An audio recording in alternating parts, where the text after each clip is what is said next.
Tony Sheldon is a senator for New South Wales, representing the good people of the Labor Party. Representing the good people of the Liberal Party is Holly Hughes, also a senator for New South Wales. Now, can we have a quick chat about Senate estimates today and the former Defence Minister, Linda Reynolds?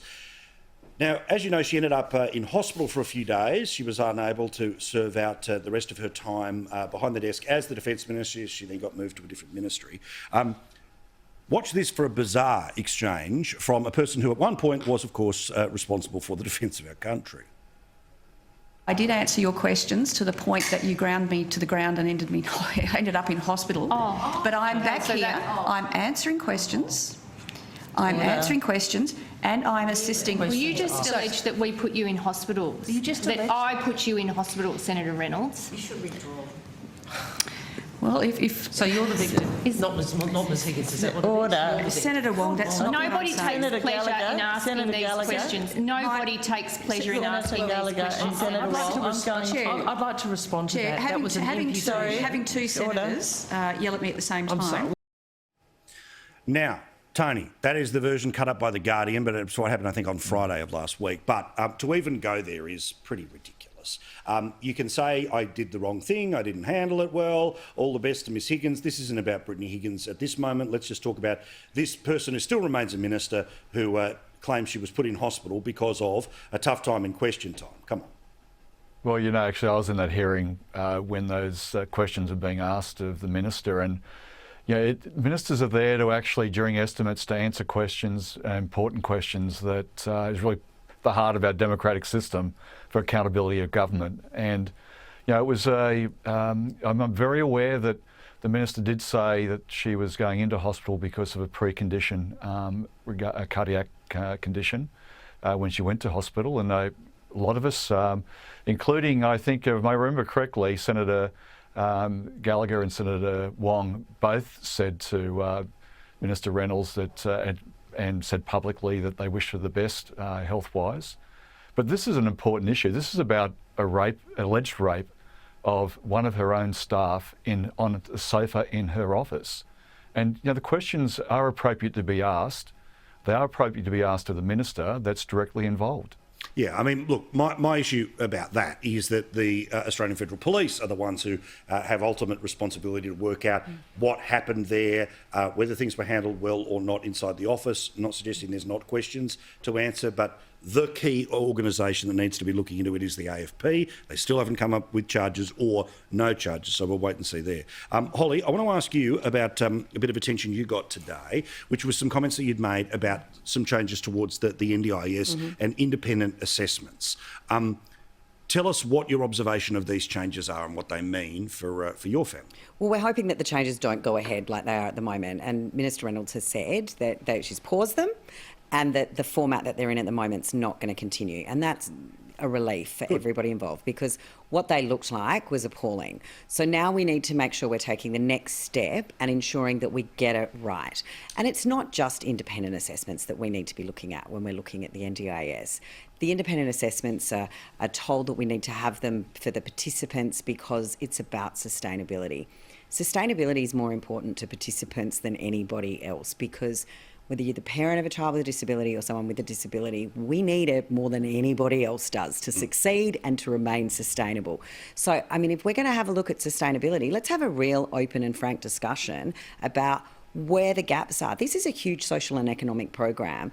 It was always going to be a little bit bumpy. I said that in my maiden speech, that it's fantastic. I'm a huge fan, but we still need to work at it. So there's still work to be done, and I'll keep banging on about it. Good, glad you're there. And if anyone comes at you, give them my number. Feel free. Now look, I know how bad you are at returning calls, so that might not be too good. When it's time to fire up, I'm there. Don't worry. Other than that, text or bring somebody else. Now let's. Anyway, now in New South Wales, they put out a report today about just how big that state is going to end up being. This is pretty extraordinary, where the population is supposedly going to jump to 11.5 million people, the size of the economy, set to double, all of this happening within the best part of 30 years. Now, I just want to focus on the one bit that anyone living in New South Wales watching us right now would care about, or anywhere else, which is there's going to be a lot of people. There's going to be a need for 1 million more homes. There's going to be a need for more hospitals, more schools, all the rest of it, right? where do these people go? Where do these people live? Because, Holly, as you know, it doesn't matter whether it is the fringes of town, if you have to travel into town, or even, the middle suburbs going in. It is, Sydney plus water is terrible. The NIMBY factor that means nothing ever gets built anywhere, no extra infrastructure. So I get it, you're both going to sort of blame each other and political parties and Team Red, Team Blue. But I just want to ask you, if their dream is big New South Wales, how the heck, where are these people going to go? Well, let's face it, half of Victoria is probably going to want to move to New South Wales pretty soon. But, I mean, if we're going to have a serious discussion about this, it can't just be Sydney-centric. And we know in New South Wales, everyone sort of focuses on Sydney. And there are other states that do their regional development, I would say, a lot better than New South Wales has done. And so if we're going to have a look at the population growth, this isn't about pointing fingers in a political fight. This is about investing more into the region. So whether it's Wollongong or Newcastle, which are sort of within that range of Sydney, or that there is more investment going out west into places like Dubbo, having a look. I'm an old Moree girl, so of course I'd like to see some up there. But there are places where we can actually look at investing and getting people. There's opportunities for work. There's opportunities for regional development. And I can assure you, if you want to go and build schools and hospitals and improved infrastructure into some of these regional centres, they're not going to say no. That's it. Tony, where are you going to put an extra 3.3 million people in the state of New South Wales and an extra 1.1 million homes? Well, I have to put a bit of a plug in for my mate of mine over at the Mayor of Lithgow.